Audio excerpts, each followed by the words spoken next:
18 فروری 2025 کو حیات العلوم فرنگی محل میں بیگم شہناز سدرت نے صحافت کی دنیا کے آفتاب، جدید اردو صحافت کے معمار محترم حیات اللہ انصاری کے یوم وفات کی نسبت سے انہیں شایان شان خراج عقیدت پیش کرنے کے لیے ادیبوں، شاعروں، صحافیوں کو یکجا کیا۔ نظامت کی باگڈور شاعر و صحافی رضوان احمد فاروقی نے سنبھالی اور صدارت ممتاز صحافی احمد ابراہیم علوی نے کی، اور کہا حیات اللہ انصاری یورپی ادیبوں سے کہیں بڑے ادیب تھے، ان کے جذبے اور خلوص کو عام کرنے کی کل سے زیادہ آج ضرورت ہے۔ پیش ہے لرن آن لائن ود فیضان خان کی آنکھوں دیکھی رپورٹ۔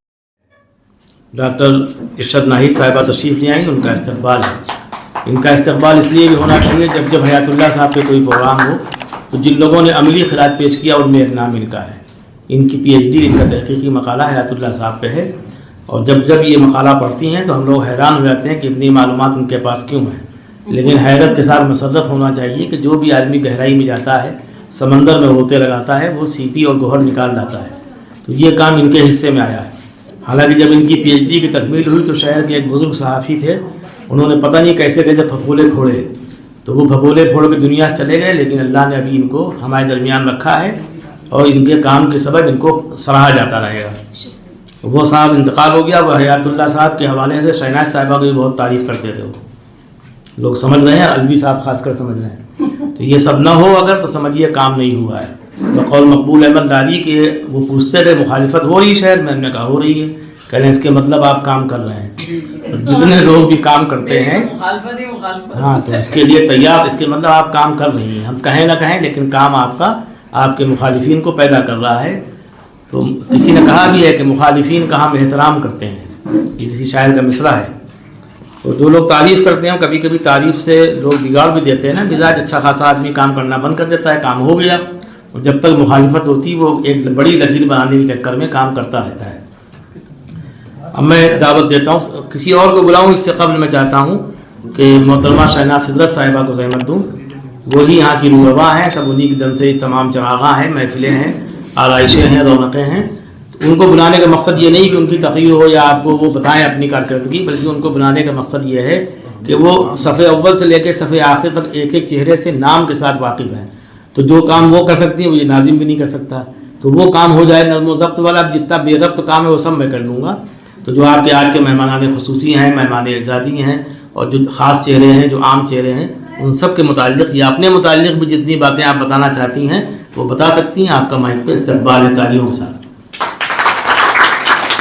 خواتین اور حضرات، میں آج تو بہت زیادہ ایموشنل بھی ہوں کیونکہ آج کے دن ہی میرے سامنے ہی ابا کا انتقال ہوا، تو وہ چیزیں ہمارے ذہن سے ابھی تک نکل پائی ہیں، لیکن میں جو حقائق ہیں وہ بتانا چاہتی ہوں کہ جو اصلی چیز لوگ جس نظر سے حیات اللہ صاحب کو دیکھتے تھے اور مسلمانوں نے جس طرح ان کو دیکھا وہ بالکل غلط تھا۔ غلط اس لیے تھا کہ مجھے شکایت ہے، اپنی پوری قوم سے شکایت ہے، دیش سے تو نہیں کہوں گی، پوری قوم سے شکایت ہے، مسلمانوں سے۔ انہوں نے کبھی بھی اپنے اچھے لوگوں کی قدر نہیں کی۔ جو سچ بات ہے، بہت کڑوی بات ہے، لیکن سچ یہی ہے کہ انہوں نے کبھی بھی اپنے اچھے لوگوں کی قدر نہیں کی، چاہے وہ مولانا آزاد رہے ہوں، مولانا ظفر اللہ صاحب رہے ہوں، اس سے پہلے جتنے لوگ گزرے، حیات اللہ انصاری صاحب رہے ہوں، ٹھیک ہے۔ تو یہی وجہ ہے کہ یہ قوم آگے نہیں بڑھ پائی۔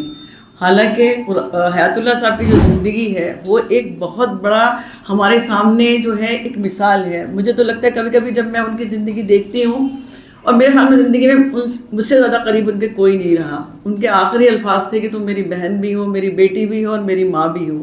تو آپ سوچیں کہ کتنی نزدیکی رہی ہوگی، ٹھیک ہے۔ اور وہ چیزیں میں شیئر کرنا چاہتی ہوں آپ لوگوں کے سامنے جو پہلو کبھی سامنے آتے ہی نہیں ہیں، کہ بہت قسمہ پرسی میں ان کا بچپن گزرا۔ 2 سال کی عمر میں ان کی والدہ کا انتقال ہوا، 4 سال میں ان کے دادا کا انتقال ہوا، 8 سال میں دادا دادی ماں باپ، مطلب گھر خالی ہو گیا۔ آپ سوچیں اس زمانے کا اگر کوئی بچہ ہو وہ سروائیو کر سکتا ہے؟ سوال ہی نہیں پیدا ہوتا۔ اور جب خاندان کے لوگ اس کے دشمن ہو جائیں، آپ سمجھ رہے ہیں، جس خاندان کا وہ ہے فرد، وہ لوگ اس کے دشمن ہو جائیں، ان کو وہ کھٹکنے لگے کہ 1 منٹ یہ اس جگہ پہ نہ رہ پائے، اس میں سروائیو کرنا اس بچے کے لیے کتنا مشکل ہوگا۔ لیکن انہوں نے سروائیو کیا، اور پوری زندگی ان کے سامنے، آپ کے سامنے ہے کہ ادبی زندگی تو ہے ہی ہے، لیکن ان کی سیاسی زندگی بھی ہے، سماجی زندگی بھی ہے، اور صحافتی زندگی بھی ہے، اور اس میں انہوں نے نظیر قائم کی ہے. بابائے صحافت ان کو ایسے ہی نہیں کہا جاتا ہے، ٹھیک ہے. اس کے لیے انہوں نے بہت قربانیاں دی ہیں. یہی فرنگی محل ہے جہاں وہ کرائے کے کمرے میں رہے ہیں. اور آج جب میں ریسرچ کر کے پہنچی اور میرے سامنے اورنگزیب کا ایک لیٹر آ گیا، اس میں تھا کہ اصلی وارث وہی تھے، اسی لیے دشمنی تھی تاکہ وہ یہاں پر رہ نہ پائیں. وہ شخص یہاں پر ایک کرائے کے کمرے میں پوری زندگی گزار کے چلا گیا، اور اس کے بعد اس نے زندگی میں کبھی اپنا گھر نہیں بنایا. میں آج بھی کرائے کے گھر میں ہی رہتی ہوں، اسی گھر میں رہتی ہوں. میری امی نے مجھے بہت آفر کیا کہ ہم گھر دے رہے ہیں، تم گومتی نگر شفٹ ہو جاؤ، تم یہاں شفٹ ہو جاؤ. میں کہا امی، جہاں پر ابا رہے ہیں، جہاں سدرت رہے ہیں، اسی گھر سے مجھے اٹیچمنٹ ہے، میں اس کو کبھی نہیں چھوڑوں گی. تو یہ جو چیزیں ہیں نا، تو مجھے شکایت قوم سے کیوں ہے؟ کیونکہ انہوں نے اس زمانے میں جب وہ اسٹرگل کر رہے تھے، اس زمانے میں نوجوانی کے عالم میں انہوں نے لٹریسی مشن چلایا. یہ آزادی سے بہت پہلے کی باتیں ہیں، آزادی تو 47 میں آئی ہے. میں آپ کو 34 اور 35 والی بات اور 30 والی بات بتا رہی ہوں کہ ان کے پاس جب پیسے وہ کماتے تھے، پیسے ہوتے تھے، تو وہ کاغذ قلم خریدتے تھے. اور بلوچ پورا، ابھی بھائی نے کہا وہاں گالیاں آج بھی ہیں، اس ماحول کو دیکھتے ہوئے انہوں نے کوشش کی کہ مسلمان پڑھ لکھ لیں، ٹھیک ہے. وہاں وہ لیمپ پوسٹ کی روشنی میں کوشش کرتے تھے لوگوں کو پڑھانے کی. حضرت گنج میں لیمپ پوسٹ کی روشنی میں کوشش کرتے تھے پڑھانے کی. انہوں نے لکھا ہرن پارک میں بیٹھ کے وہ پڑھانا چاہتے تھے، پڑھایا انہوں نے بچوں کو. تو آپ سمجھیں کہ وہ کیا اسٹرگل تھا، کیا وہ اپنے کسی مقصد کے لیے کر رہے تھے؟ نہیں، سیلف لیس تھا. اور یہی نتیجہ ہے کہ جس وقت ان کا آخری وقت ہے نا، یہ بات صرف مجھے ہی پتہ ہوگی، میرے بچوں کو پتہ ہوگی. مشکات اس وقت یہاں ہیں. انہوں نے مرنے سے 10 سال پہلے مجھے کہا کہ شہناز مجھے ہارٹ اٹیک ہو رہے ہیں. 27 ہارٹ اٹیک ہوئے انہیں، اور انہوں نے کہا کہ میں مروں گا نہیں جب تک کہ مشکات 10 سال کا نہیں ہو جائے. اب اس کے پیچھے بھی آپ بات نہیں سمجھ پائیں گے. ہم اور سدت دلی میں سیٹل تھے، ٹھیک ہے. اب میں اس زمانے کی بات بتاؤں، 87-88 میں اگر کسی کے پاس 2 لاکھ روپے مہینہ کمائے تو اس وقت بہت بڑی بات تھی. تو ہم اور سدت بہت اچھی طرح سیٹل تھے. اور ابا نے اچانک 94 میں ڈیسیشن لیا کہ وہ لکھنؤ میں رکیں گے، اب دلی نہیں جائیں گے. اور ان کے بیٹے ایسے فرماندار تھے، وہ سب کچھ چھوڑ کے، آپ سمجھ رہی ہیں، لکھنؤ آ کے، جبکہ یہاں ہمارا کچھ بھی نہیں تھا، کوئی سیٹلمنٹ ہی نہیں تھا، گھر ہی نہیں تھا. تو وہ یہاں آ گئے اور ہم نے ان کے ساتھ اپنی باقی زندگی یہاں شروع کی. تو اس وقت مجھے لگتا ہے کہ ان کو پینشن ملتی تھی تو یہ کہتے تھے کہ میں جب تک زندہ رہوں، جب تک کہ مشکات 10 سال کا نہ ہو جائے. تو یہ کتنی بڑی سوچ ہے، کتنی دور تک کی سوچ ہے، ٹھیک ہے. اور حیرت کی بات ہے کہ جس دن مشکات 10 سال کے ہوئے 17 مئی کو، اور 18 فروری کی صبح ابا نے بلایا، ناشتہ کیا، اور مجھ سے کہا سدرت کو بچوں کو بلاؤ. میں بلا کے سب کو لائی. انہوں نے سب کو بہت محبت سے دیکھا اور اپنی آنکھیں بند کر لی. میں نے ایسی موت ہی نہیں دیکھی ہے کہ ایسی موت جہاں پر فرشتے کھڑے ہیں اور وہ کہہ رہے ہیں کہ چلیے، آپ کو بلایا اللہ تعالیٰ نے، اور وہ آدمی ایسے چلا جاتا ہے. یہ ولی اللہوں کی علامت ہے، یہ انسانوں کی علامت نہیں ہے. اور حقیقت بات ہے کہ میں ان کو دل سے ولی اللہ ہی مانتی ہوں. مجھے فخر محسوس ہوتا ہے کہ میں ان کے ساتھ رہ کے کام کر پائی. اور پھر مجھے ساری چیزیں یاد آتی ہیں، کس طرح سے انہوں نے مجھے نکالا گھر سے. میں بہت بندشوں میں، بہت پابندیوں میں پلی بڑی تھی. مطلب اندازہ آپ نہیں لگا سکتے کہ چھوٹی بچی، 5-6 سال کی بچی، اس کے لیے ایک ٹھیلا بنایا جائے گا لکڑی کا، اس کے آگے پردہ لگایا جائے گا، پھر وہ اسکول 2-3 کلاس میں جائے گی، ٹھیک ہے. لیکن حیات اللہ صاحب تھے کہ جب میں نے انٹر پاس کیا، انہوں نے سب سے پہلی بار 84 میں مجھے رویندرالے میں بلایا اور مجھ سے کہا تم تقریر کرو گی. اور اس وقت اندرا جی تھیں وہاں. آپ سمجھ سکتے میری کیا حالت ہوئی ہوگی کہ اندرا جی بیٹھی ہیں سامنے اور میں تقریر کروں گی. تو میں بھول گئی کہ کیا کہنا تھا. اچانک ابا نے تالی بجائی اور میرا جو کانفیڈنس تھا وہ واپس آیا اور میں تقریر کر دی. جب تقریر کر کے بعد میں رویندرالے سے باہر آئی تو ابا آئے اسپیشلی، اور انہوں نے کہا فوٹوگرافر سے کہ ایک فوٹو شہناز کے ساتھ میرا کھینچو. آج میں نے پوسٹ کیا ہے اس فوٹو کو، فیس بک پہ ڈالا بھی ہے. یہ وہ بہت یادگار ہے کہ ایسی کتنی چیزیں ہیں. اور مجھے لگتا ہے کہ وہی چیزیں تھیں جو مجھے ان کے گھر لے آئیں. بہت لوگ مجھ سے ابھی کسی نے پوچھا، ابھی عظمیٰ نے مجھ سے پوچھا کہ کیا آپ کی لو میرج تھی؟ میں نے کہا نہیں، بہت ہی زیادہ ارینج میرج تھی. بہت ہی زیادہ ارینج میرج تھی، کیونکہ میں سدرت کو جانتی تو 80 سے تھی، لیکن شادی کے بارے میں کبھی میں نے سوچا بھی نہیں تھا کہ سدرت سے میری شادی ہوگی. لیکن ماموں جان اچانک 2 جولائی کو ہمارے گھر آئے اور انہوں نے امی کو رشتہ دیا اور امی نے کہا کہ میں حیات بھائی ابھی کچھ نہیں کہوں گی، استخارہ نکالوں گی۔ انہوں نے رات میں استخارہ نکالا اور ابا 5 تاریخ کو مجھے لے کے اپنے گھر چلے گئے۔ وہاں جا کے انہوں نے اس رات میں ہم 1 بجے پہنچے دلی، انہوں نے کہا شناز مجھے کینسر ہو گیا ہے، میں اس لیے تمہیں لے کے آیا۔ اس وقت خالہ جان میری ساس جو تھی وہ امریکہ میں تھی، انہوں نے ان کو بتایا بھی نہیں تھا کہ ان کو کینسر ہو چکا ہے۔ ایسے میں حیات اللہ صاحب کے گھر آئی، 40 دن میں ایمس میں رہی ان کے ساتھ، اور وہ کینسر سے اوپر ہو گئے، ابھر گئے کینسر سے ماشاءاللہ۔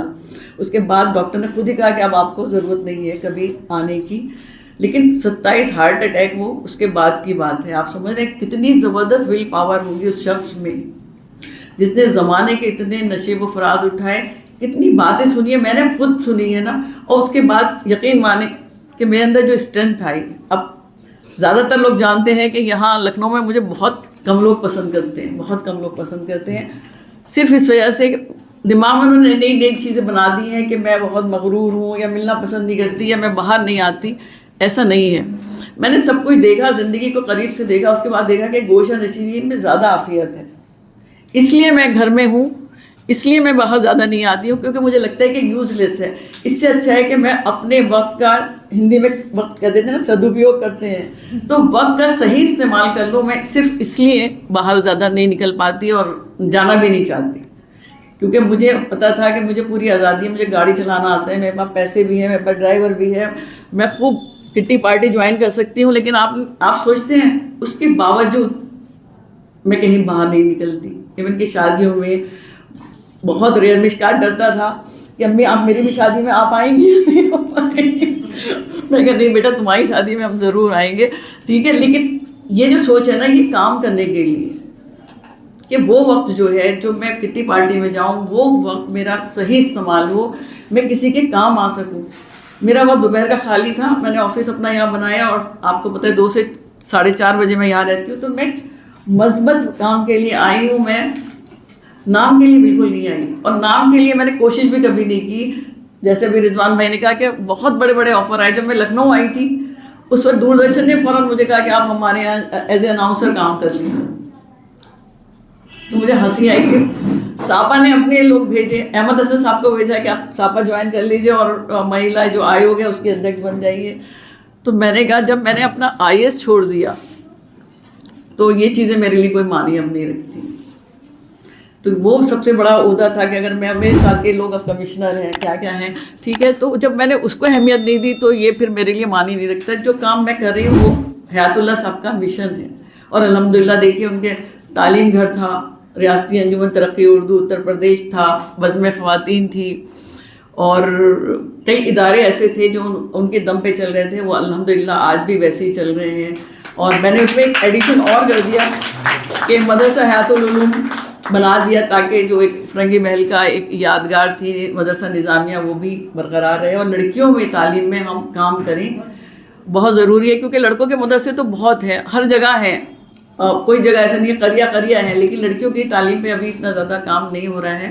اور بس جو میری زندگی کا مشن ہے، یا میرے بعد کی جو میری جنریشن ہے ان کا مشن خدمت خلق ہے، نہ ہمیں کسی سے کچھ چاہیے۔ حالانکہ بدنامی تو پیچھا نہیں چھوڑتی ہیں، وہی کہ بھائی بدنام ہو کے پتہ چلتا ہے کہ آپ کچھ کر رہے ہیں۔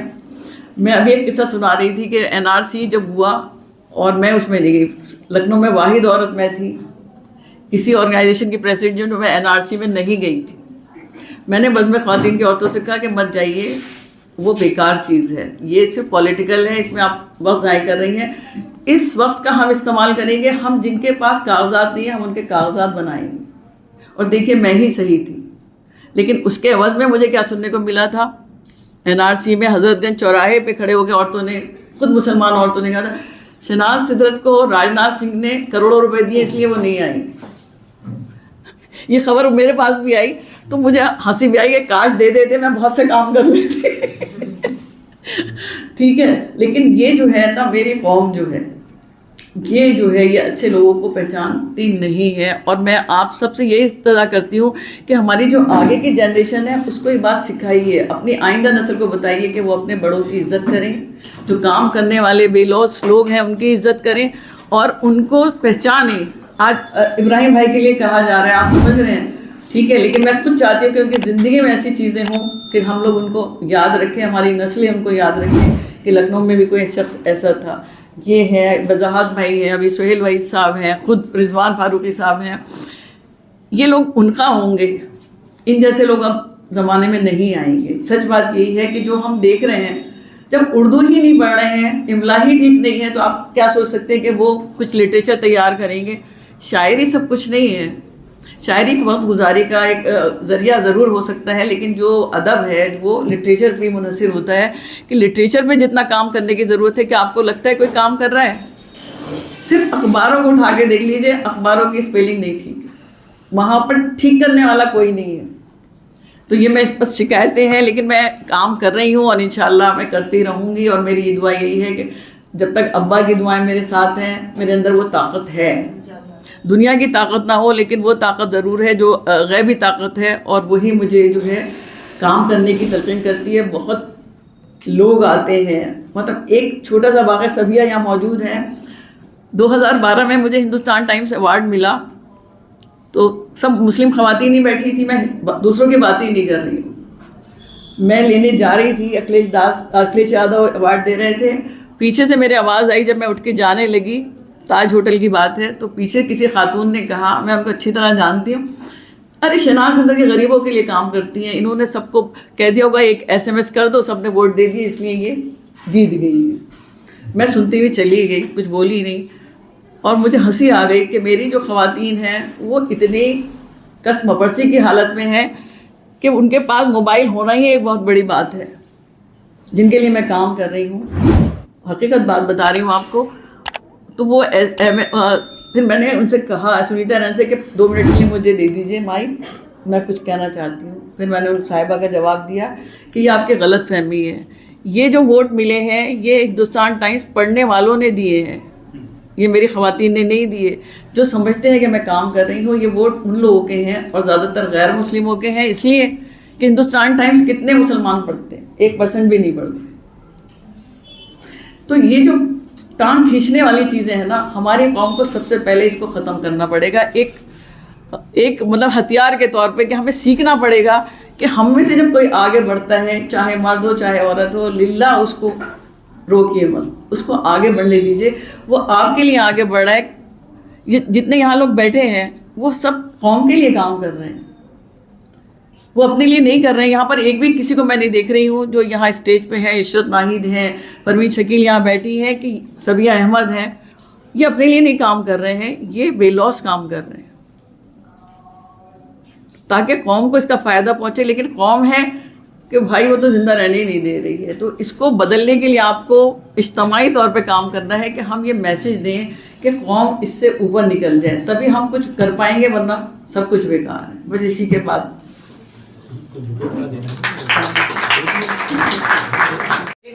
مشکات کی کل سالگرہ تھی. ارے واہ بھائی واہ، 100 سال کی زندگی آپ کو اللہ تعالیٰ دے. ان کی ہوتی نہیں ہے نا، ہاں زندگی پائی ہے. بڑے خاندان کے آدمی، دیر تک کام کیجیے. یہ بہت خوشگوار لمحہ ہوتا ہے واقعی میں. جو لوگ اپنی شادی وادی میں کسی وجہ سے نہیں پہنتے ہار پھول، ہم ادیب شاعر لوگ ان کو بھی نواز دیتے ہیں. احمد ابراہیم الوی صاحب گنتی کی 12 لوگ لے گئے اپنی شادی میں، تو آپ سمجھ لیجیے کتنے قاتل مزاج آدمی ہیں. یعنی دیوبندیوں وہابیوں زیادہ خطرناک آدمی ہیں یہ. اس کے باوجود ان کو ہم لوگوں نے تقریباً 100 ہار پہنائے. جب ان کا ہم لوگوں نے ادبی نکاح کیا ہوٹل میزبان میں، تو 100 ہار پھوٹ ڈالے. میں بھی آ جاؤں.